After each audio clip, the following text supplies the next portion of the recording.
மூன்றே வார்த்தைகள் சொல்லி மு.க. ஸ்டாலினை அடித்து காலி பண்ணிய மோடி. தேர்தல் தேதி அறிவிக்கப்பட்டது. பாஜக வெளியிடும் அதிர்ச்சி வீடியோ. அவுட் ஆகும் 13 லட்சம் கோடி நிதி பட்டியல். திமுகவை கதறவிட்ட டெல்லி லீக்ஸ். வணக்கம் நண்பர்களே. 2026 சட்டமன்ற தேர்தலில் திமுகவுக்கு இணையாக பாஜகவும் வலுவான கூட்டணியை உருவாக்கிவிட்டதால் மு.க. ஸ்டாலின் கடுமையான கலவரத்தில் இருக்கிறார். தேசிய ஜனநாயக கூட்டணியில் அதிமுக, பாஜக, பாமக, அமமுக, தமிழ் மாநில காங்கிரஸ், இந்திய ஜனநாயக கட்சி, தமிழக மக்கள் முன்னேற்றக் கழகம், தென்னிந்திய ஃபார்வர்ட் பிளாக், புதிய பாரதம், புரட்சி தமிழகம் என பல கட்சிகள் அடுத்தடுத்து இணைந்துவிட்டன. இதுதான் திமுகவுக்கு சிக்கலை ஏற்படுத்தியிருக்கிறது. குறிப்பாக டிடிவி தினகரனை இந்த கூட்டணிக்குள் கொண்டு வந்திருப்பதுதான் திமுகவுக்கான நெருக்கடியை இன்னும் அதிகப்படுத்தியுள்ளது. ஜெயலலிதாவுக்கான ஓட்டுகளை ஒன்றிணைக்க வேண்டும் என்கிற நோக்கத்தில் இந்த பிளானை மோடியும் அமித்ஷாவும் கையில் எடுத்துள்ளார்கள். என்றாலும் மீண்டும் அதிமுக கூட்டணிக்கு டிடிவி தினகரன் வரவே மாட்டார் என கருத்துக்கள் வெளியாகி வந்த நிலையில் யாருமே எதிர்பார்க்காத வகையில் அவர்கள் 2 பேரையுமே ஒரே மேடையில் ஏற்றிவிட்டார் மோடி. இப்படி ஜெயலலிதாவின் விசுவாசிகளை ஒரு குடையின் கீழ் பாஜக கொண்டு வந்து விட்டதால் தென் மாவட்டங்களில் திமுகவுக்கு மிகப்பெரிய சறுக்கல் ஏற்பட போகிறது. அதனால் தான் வெற்றி பெற வேண்டும் என்றால் இந்த முறை பணமழை பொழிந்தால் மட்டுமே நடக்கும் என்று கருதும் மு.க. ஸ்டாலின் தமிழ்நாடு முழுக்க ஏழை எளிய மக்களை குறிவைத்து படத்தை வாரி இறைக்குமாறு இப்போதே திமுக புள்ளிகளுக்கு உத்தரவு போட்டுள்ளார். அதன் முதல் கட்டமாக தமிழ்நாடு முழுக்க அடித்தட்டு மக்களை குறிவைத்து ஹாட்பாக்ஸ் உள்ளிட்ட இலவச பொருட்களை திமுகவினர் வழங்கி வருகிறார்கள். ஏற்கனவே 1000 ரூபாய் உரிமை தொகை வழங்கப்படுவதால் அடித்தட்டு மக்களின் ஓட்டுகள் மட்டுமே நம்மை காப்பாற்றும் என்கிற எண்ணத்தில் செயல்பட தொடங்கி இருக்கிறார் ஸ்டாலின். இந்த நேரத்தில் திமுகவை வீழ்த்திவிட வேண்டும் என்பதற்காக மோடியும் அமித்ஷாவும் மேலும் சில அதிரடி திட்டங்களை தீட்டி வருகிறார்கள். இந்த நேரத்தில் மதுராந்தகம் கூட்டத்தில் உரையாற்றிய போது திமுகவின் மக்கள் விரோத செயல்பாடுகளை பட்டியல் போட்டு விளாசிய பிரதமர் மோடி சிஎம்சி என்கிற விஷயத்தை சுட்டிக்காட்டினார். அதாவது கரப்ஷன், மாஃபியா, குற்றம் இந்த மூன்றின் கூடாரமாகிவிட்டது தமிழ்நாடு என்று பேசிய மோடி தமிழ்நாட்டு இளைஞர்களின் எதிர்காலத்தில் போதைப் பொருட்களால் தமிழக அரசு சீரழித்து வருகிறது என்று பகிரங்கமாக சுட்டிக்காட்டி பேசினார். அதோடு இந்த 5 ஆண்டு கால திமுக ஆட்சியில் தமிழ்நாட்டில் போதைப் பொருட்களினால் இளைய சமுதாயம் எப்படியெல்லாம் பாதிக்கப்பட்டுள்ளது என்பதை ஒரு வீடியோவாக டெல்லி பாஜக தயாரித்துள்ளது. அதை தேர்தல் பிரச்சாரத்தில் தமிழ்நாடு முழுக்க வெளியிடுவதற்கும் திட்டமிட்டுள்ளார்கள்.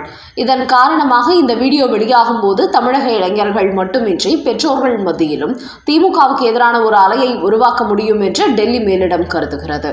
இப்படி திமுக ஆட்சியில் திரைமறைவில் என்னென்ன மக்கள் விரோத சம்பவங்கள் எல்லாம் நடைபெற்றது என்பதையெல்லாம் தற்போது பாஜக ஒன்று சேர்த்து வருகிறது. இந்த செய்தி அறிவாலயத்தை எட்டியதை அடுத்து கடுமையாக அப்செட்டில் இருக்கிறாராம் மு.க. ஸ்டாலின். அவர் எந்த மேடையில் பேசினாலும் தமிழ்நாடு நம்பர் ஒன் திராவிட மாடல் ஆட்சி என்ற ஒன்றை மட்டுமே திரும்ப திரும்ப சொல்லிக் கொண்டு வருகிறார். தமிழ்நாட்டில் நடக்கும் எந்த ஒரு குற்றச்செயல்களை ஊடகங்களில் வெளியாகிவிடாமல் மூடி மறைத்து வருகிறார்.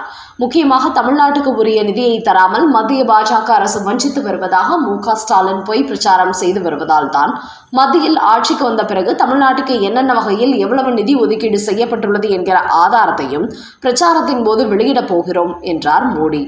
அந்த வகையில் தமிழ்நாட்டுக்கு கொடுத்துள்ள 13 லட்சம் கோடி நிதி பட்டியலை பாஜக சார்பில் வெளியிடுவார்கள் என்பது தெரிய வந்துள்ளது. அடுத்த செய்தி. டபுள் என்ஜின் டப்பா என்ஜின் போஸ்டர் ஒட்டி மாட்டிய திமுக.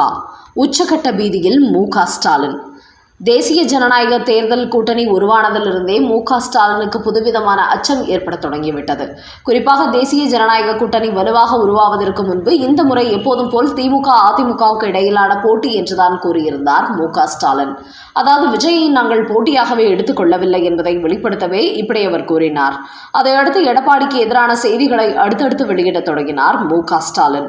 ஆனால் இப்போது பார்த்தால் யாருமே எதிர்பார்க்காத வகையில் டிடிவி எடப்பாடியுடன் சேர்ந்து கூட்டணிக்குள் பாஜக கொண்டு வந்து விட்டதால் கடும் அதிர்ச்சி அடைந்து விட்டார் மு.க. ஸ்டாலின்.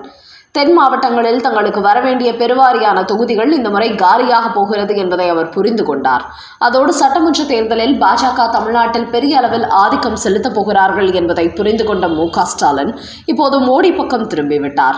எப்படி மக்களவை தேர்தலின் போது பாஜகவுக்கு எதிரான அரசியலை முன்னெடுப்பாரோ அதுபோன்று இப்போது இந்த சட்டமன்ற தேர்தலானது ஆரியர்களுக்கும் திராவிடர்களுக்கும் இடையிலான போர் என்று பேச தொடங்கிவிட்டார்.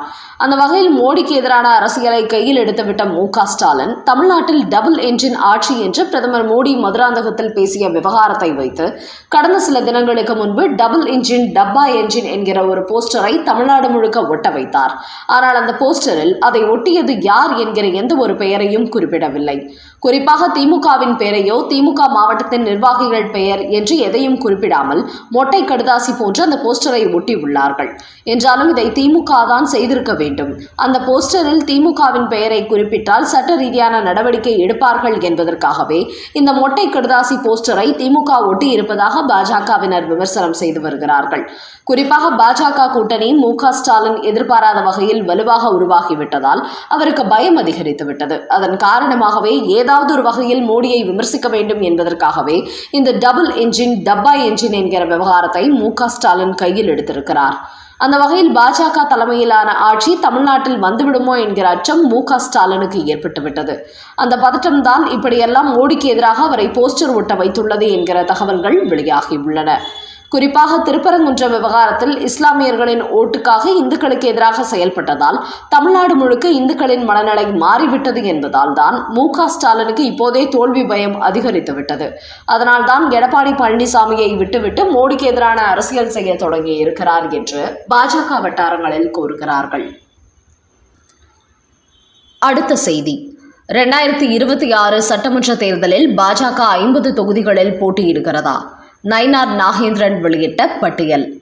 சட்டமன்ற தேர்தல் நெருங்கிக் கொண்டிருப்பதால் தற்போது பாஜக சார்பில் பிரச்சார கூட்டங்கள் மட்டுமின்றி தொகுதிகளில் தீவிர பிரச்சாரம் செய்வதற்கான பணிகளை பாஜக தொடங்கியுள்ளது. இந்த நிலையில் பாஜக சார்பில் தொகுதி வாரியாக சுற்றுப்பயணம் செய்வதற்கு பொறுப்பாளர்கள் நியமனம் செய்யப்பட்டுள்ளார்கள். ஒவ்வொருவருக்கும் 7 சட்டசபை தொகுதிகள் ஒதுக்கப்பட்டுள்ளது. அதில் பாஜகவின் முன்னாள் தலைவர் அண்ணாமலை, மத்திய அமைச்சர் எல் முருகன், பொன் ராதாகிருஷ்ணன், தமிழிசை சவுந்தரராஜன், கே.டி. ராகவன், வானதி ஸ்ரீனிவாசன் உள்ளிட்ட பலர் நியமிக்கப்பட்டுள்ளார்கள். இதில் அண்ணாமலை சிங்காநல்லூர், மதுரை தெற்கு, காரைக்குடி, விருகம்பாக்கம், ஸ்ரீவைகுண்டம், பத்மநாபபுரம் என 6 தொகுதிகளுக்கு பொறுப்பாளராக நியமிக்கப்பட்டிருக்கிறார்.